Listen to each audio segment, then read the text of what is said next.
આ પબ્લિક ની સેવા માટે નથી હોતા. હવે હવે લઈ લો ગાડી આગળ, સાઈડમાં ગાડી લઈ લો. પેલા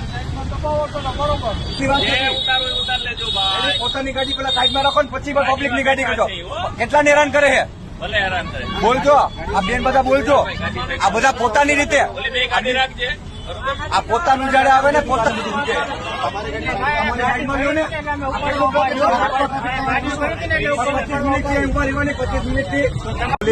અમારા પગાર અને અમારા ટેક્સ ના રૂપિયા હાલે એટલું યાદ રાખજો. એમ જ હાલે. ટેક્સ ની વાત નહીં કરવાની. બધા ગવર્મેન્ટ પગાર નથી લેતા ને, અમે ન લેતા તો તમારો પ્રશ્ન છે. આ તો વાત એ છે કે તમે અમારા પગાર હાલો, અમારી સેવા માટે છો. તમારા સેવા માટે નથી, સરકારની સેવા માટે છે. સરકારની સેવા કરો હો ને તો અમે જોઈએ છીએ.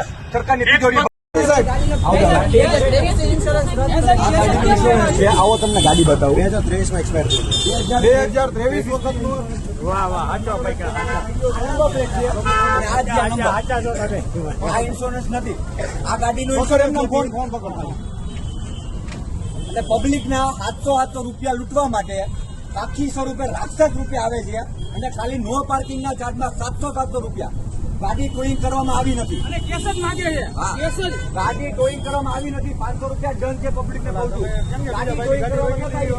રાજકોટમાં ટ્રાફિક ટોઈંગ આવી ફરી વિવાદમાં. થોડા દિવસો પહેલા જ ટ્રાફિક ટોઈંગ વાહનના કર્મચારીઓ દ્વારા મહિલાને માર મારવામાં આવ્યો હતો. ત્યારે વધુ એક વખત ટ્રાફિક ટોઈંગ પોલીસની મોબાઈલનો વિડીયો સોશિયલ મીડિયા પર વાયરલ થયો. ટ્રાફિકના ટોઈંગ વાહનમાં વીમો 2023માં પૂરો થયો હોવાનું જાગૃત નાગરિકે વિડીયો બનાવ્યો.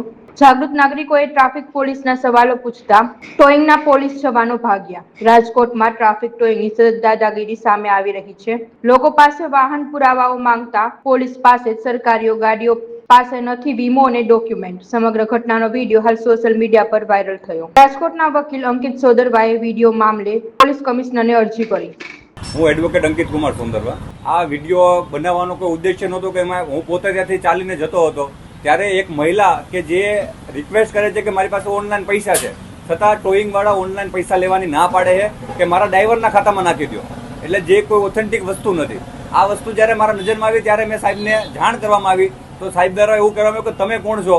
મને કહી શકાય કે મેં કીધું કે હું એડવોકેટ છું, કે જે હોય તે સાઈડમાં વહી જાઓ, આમના પાસે પૈસા તો લેવામાં આવશે. આવી મને ઘટના કહેવામાં આવી. ત્યારબાદ મેં તે લોકોને સાહેબને મેં કીધું કે સર રિક્વેસ્ટ કરી કે સર એવું હોય તો હું એ બેનના જે પૈસા છે એ આપી દઉં અને ખાતામાંથી મારામાં લઈ લઉં. એટલે જે રોકડા લેવડ દેવડ થઈ તો મને આશંકા થઈને સાહેબને એનાથી ઉગ્રતા થઈ કે તમે શું કામ એને પૈસા આપો છો.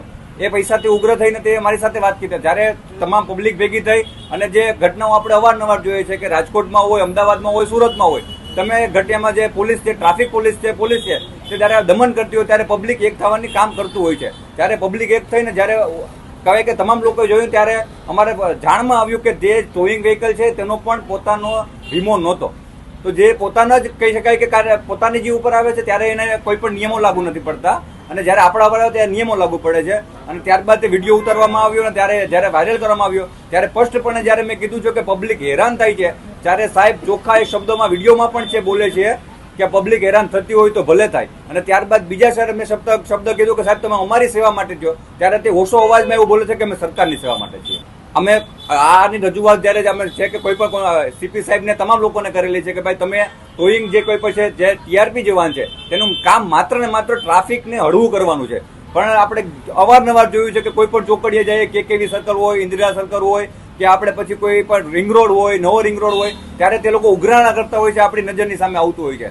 ત્યારે આપણે કોર્ટના દ્વાર ખકડાવશું એ 100%. પણ હું પબ્લિકને અહીંથી રિક્વેસ્ટ કરીશ આપ તમામ પ્રેસના માધ્યમથી કે જ્યારે પણ તમને આવું દેખાય તો એક તમારી અંદર તમે પોતે પણ તમારી પાસે ફોન છે એ ફોનમાં એક વખત રેકોર્ડ કરો અને એક વખત તમે જાગૃત બનો અને મારા સુધી પહોંચાડો, મીડિયા સુધી પહોંચાડો. મીડિયા અને અમે તમામ એડવોકેટની ટીમ તમારી સાથે છીએ અને જે કોઈ પણ આવા જે કોઈ પણ ઉઘરાણા કરતા પોલીસ છે તેને શાંત અને ઠેકાણે લાવવાનું કામ અમે કરવાના છીએ.